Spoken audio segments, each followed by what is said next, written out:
নমস্কার। মোহনপুর অনিতা স্কুলের পক্ষ থেকে সকল ছাত্রছাত্রীদের অভিনন্দন।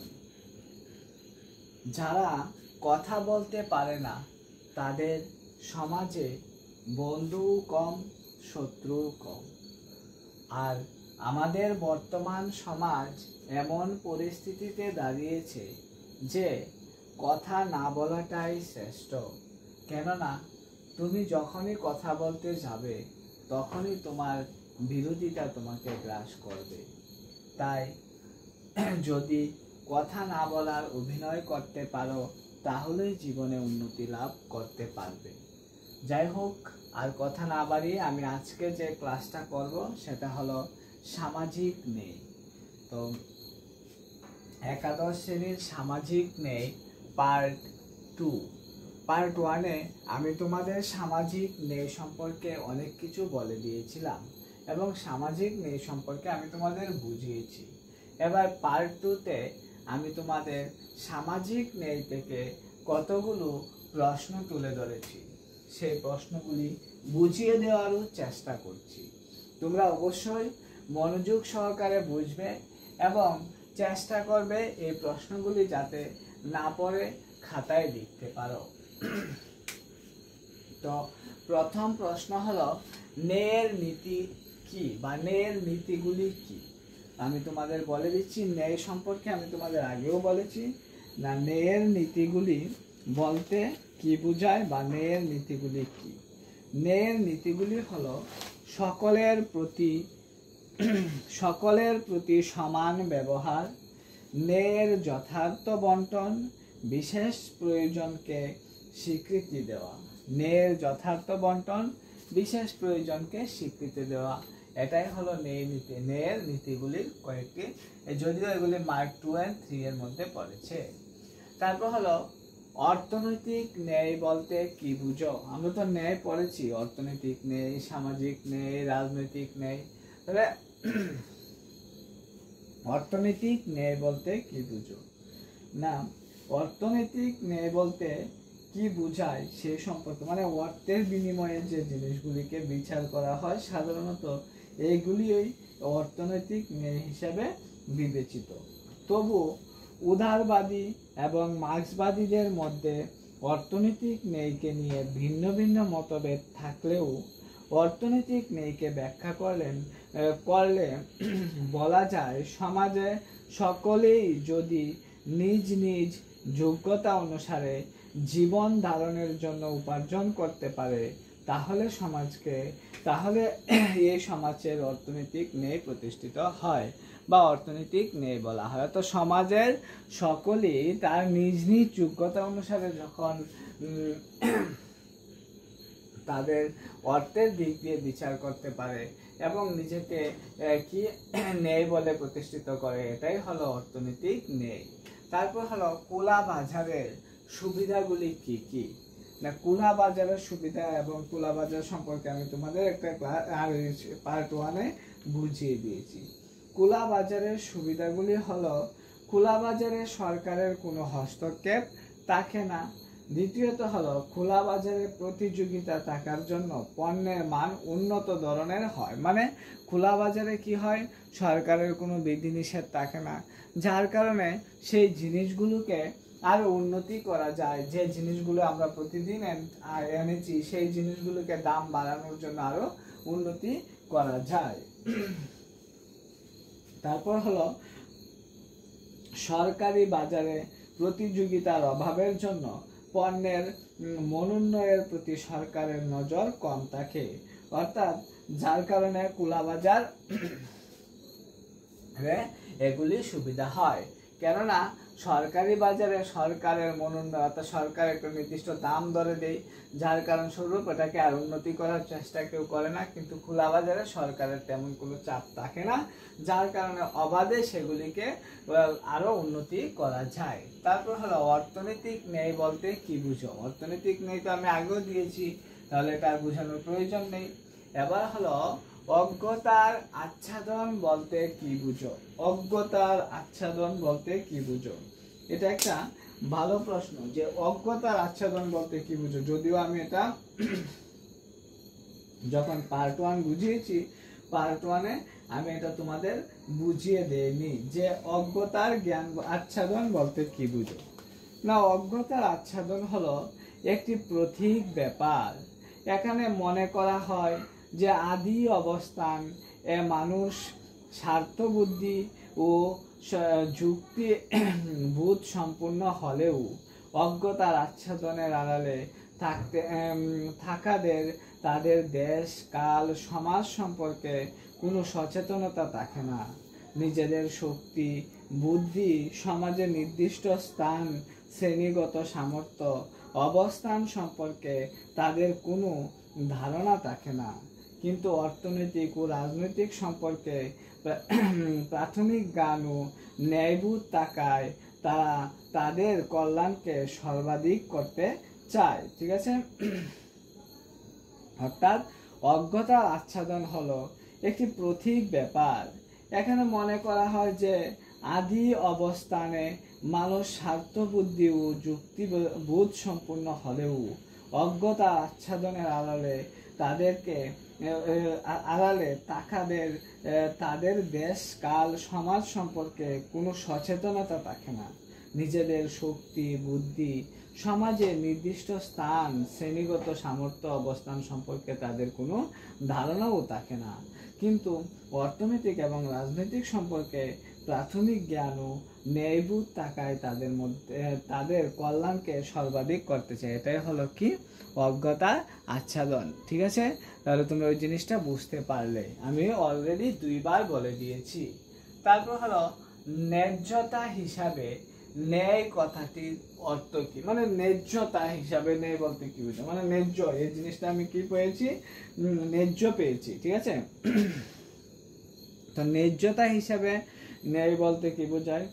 ন্যায্যতা হিসাবে ন্যায়ের অর্থ হলো স্বাধীনতা ও সুযোগ, আয় ও সম্পদ এবং আত্মসম্মানের বৃদ্ধির মতো সমাজের যাবতীয় মূল্যবোধকে সকলের মধ্যে সমানভাবে বন্টন করা। ঠিক আছে, ন্যায্যতা হিসেবে ন্যায়ের অর্থ হলো স্বাধীনতা ও সুযোগ, আয় ও সম্পদ এবং আত্মসম্মানের বৃত্তির মতো সমাজের যাবতীয় মূল্যবোধকে সকলের মধ্যে কি করা, সমানভাবে বন্টন করাকে বলা হয় ন্যায্যতা হিসাবে ন্যায়। এবার হলো সকলের জন্য সমান ব্যবস্থা বলতে কি বুঝো? এটা একটা ভালো প্রশ্ন, যে সকলের জন্য সমান ব্যবস্থা গ্রহণ বলতে কি বোঝায়? সকলের জন্য সমান ব্যবস্থা গ্রহণ বলতে বোঝায় মানুষকে যেন জাতি, ধর্ম, বর্ণ, শ্রেণী, লিঙ্গের ভিত্তিতে বৈষম্যের শিকার হতে না হয়। মানুষকে বিচার করতে হবে তার কর্ম ও কার্যকলাপের ভিত্তিতে। অর্থাৎ এমন সময় দেখা গেছে কোনো স্কুলে অস্পৃশ্য জাতি বলে তাদেরকে অবজ্ঞা করা হতো, অস্পৃশ্য জাতিদের স্কুলে ভর্তি করানো হতো না। এই যে প্রথাটা ছিল, সেই প্রথাটাকে সংবিধানে বলা হয়েছে যে জাতি, ধর্ম, বর্ণ নির্বিশেষে কোনো শ্রেণীর ভিত্তিতে তাকে কি করা হবে না, কোনো সরকারি কাজ থেকে বঞ্চিত করা হবে না। চাকুরির ক্ষেত্রে হোক, শিক্ষার ক্ষেত্রে হোক, কোনোভাবেই তাকে বঞ্চিত করা হবে না। এই যে ধারণা, এটাকে বলা হয় কি সকলের জন্য সমান ব্যবস্থা। তারপর হলো বন্টনমূলক ন্যায় বলতে কি বুঝো? মানে বন্টনমূলক ন্যায় বলতে কি বুঝো, যেটাকে বন্টন করা হয়। বন্টনমূলক ন্যায় বলতে সেই নীতিকে বোঝায় যার দ্বারা সেবা, দ্রব্য, সম্মান ও পদ রাষ্ট্রের নাগরিকদের মধ্যে বিতরিত করা হয়। কি কি সেবা, পণ্য, সম্মান এগুলি কি করা হয়, নাগরিকদের মধ্যে বিতাড়িত করা হয়। বন্টনমূলক ন্যায়কে অনেক সময় সমানুপাতিক সমতার নীতি বলা হয়ে থাকে। কি বলা হয়ে থাকে? সমানুপাতিক সমতার নীতি হিসাবেও গণ্য করা হয়, বলা হয়ে থাকে। কারণ রাষ্ট্রের প্রতিটি সদস্য সাধারণ জীবনের বাস্তবায়নের কিছু না কিছু অবদান রাখে। ঠিক আছে, সাধারণ জীবনের বাস্তবায়নের কিছু না কিছু অবদান রেখে চলেছে, এই জন্য এটাকে বলা হয় বন্টনমূলক ন্যায়। তারপর হলো সামাজিক ন্যায় বলতে কি বুঝো? সামাজিক ন্যায়, নিশ্চয়ই সামাজিক ন্যায় সম্পর্কে আমি প্রথম ক্লাস মানে পার্ট 1-এ যথেষ্ট বুঝিয়ে দিয়েছি। তবু আবার যেহেতু প্রশ্নটা এসেছে, তাই আমি সামাজিক ন্যায় সম্পর্কে তোমাদের বলছি কিছুটা।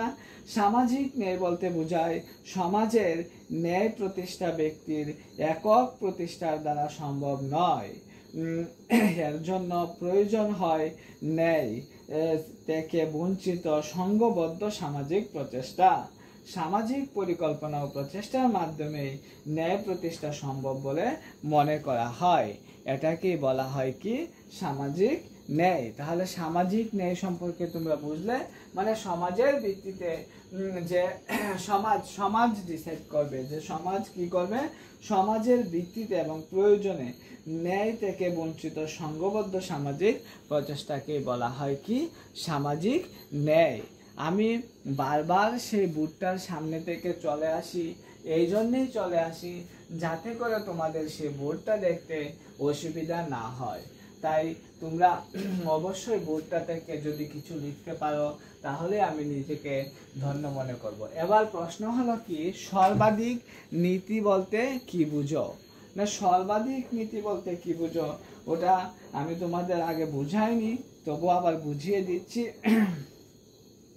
অর্থাৎ সর্বাধিক নীতি হলো সামাজিক ও অর্থনৈতিক বৈষম্যগুলিকে এমনভাবে বিন্যস্ত করতে হবে যাতে তারা যুক্তিসঙ্গতভাবে সকলের সুবিধায় আসে এবং বিশেষ করে সর্বাধিক কম সুবিধা প্রাপ্তদের সুবিধায় নিয়ে আসা যায়। এই নীতিকেই সর্বাধিক নীতি বলা হয়। রলসের মতে নীতির মূল কথা হলো সর্বনিম্ন সুবিধাভোগীদের জন্য সর্বাধিক কল্যাণ। মানে জন রলস বলেছিল যে এই যে সর্বাধিক নীতি, এটা হলো সকলের জন্য এবং সর্বনিম্ন মানুষ যাতে এই সুবিধা ভোগ করতে পারে। ঠিক আছে, তারপর যে প্রশ্ন হলো ন্যায়ের রাজনৈতিক দিক কি? ন্যায়ের অর্থনৈতিক দিক, মানে অর্থনৈতিক ন্যায় বলতে কি বুঝো আমরা পড়েছি। এবার হলো ন্যায়ের রাজনৈতিক দিক কি? ঠিক আছে, মানে ন্যায়কে নিয়ে রাজনৈতিক দিক বা রাজনীতিবিদরা কি চিন্তা ভাবনা করে। না, ন্যায়ের রাজনৈতিক দিক হলো সাধারণ নাগরিক প্রাপ্তবয়স্কদের ভোটাধিকার প্রয়োগ করে, অর্থাৎ সাধারণ নাগরিকরা প্রাপ্তবয়স্কদের ভোটাধিকার প্রয়োগ করতে পারে। দ্বিতীয়ত হলো সরকার রাষ্ট্রের সকল নাগরিকের স্বার্থের প্রতি নজর দেয়, যে সরকার রাষ্ট্রের নাগরিকের কি করে সর্বাধিক অর্থাৎ নাগরিকের সুবিধার ক্ষেত্রে বা স্বার্থের প্রতি নজর দিয়ে থাকে।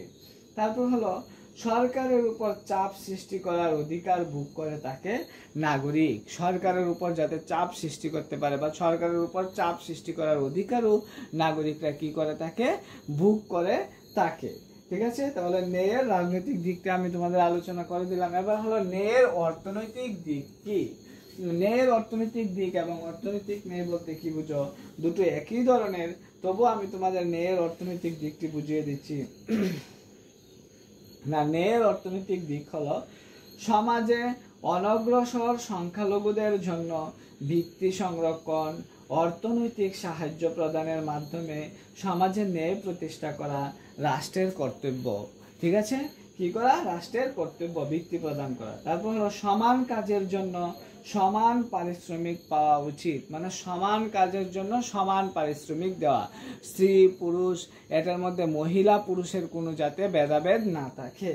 তারপর হলো জমি এবং উৎপাদন সামগ্রীর উপর ব্যক্তি মালিকানার অনুপস্থিতির মাধ্যমে অর্থনৈতিক বৈষম্য দূরীকরণ করে সমাজের ন্যায় প্রতিষ্ঠা মার্ক্সবাদীদের কর্তব্য। অর্থাৎ জমি এবং উৎপাদন সামগ্রীর উপর ভিত্তি মালিকানার অনুপস্থিতির মাধ্যমে অর্থনৈতিক বৈষম্য দূরীকরণ করে সমাজের ন্যায় প্রতিষ্ঠা মার্ক্সবাদীদের একটা কর্তব্য। এবার হলো ন্যায়ের নৈতিক ধারণা বলতে কি বুঝো? ঠিক আছে, ন্যায়ের নৈতিক ধারণা তোমাদের এই অধ্যায়ের লাস্ট প্রশ্ন আমার কাছ থেকে, যে ন্যায়ের নৈতিক ধারণা বলতে কি বুঝো?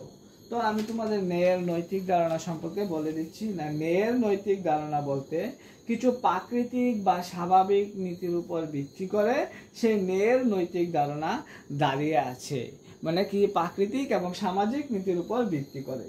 যেমন ধরো, আদর্শবোধ ও বিশুদ্ধতা, চরম সত্য ও পরিপূর্ণতা, দয়া প্রদর্শন, প্রতিশ্রুতি রক্ষা করা এবং উদারতা ইত্যাদির উপর ভিত্তি করেই ন্যায়ের নৈতিক ধারণা দাঁড়িয়ে আছে। যাই হোক, ক্লাসটা কেমন লাগলো তা জানি অবশ্যই আমাকে কমেন্ট করবে।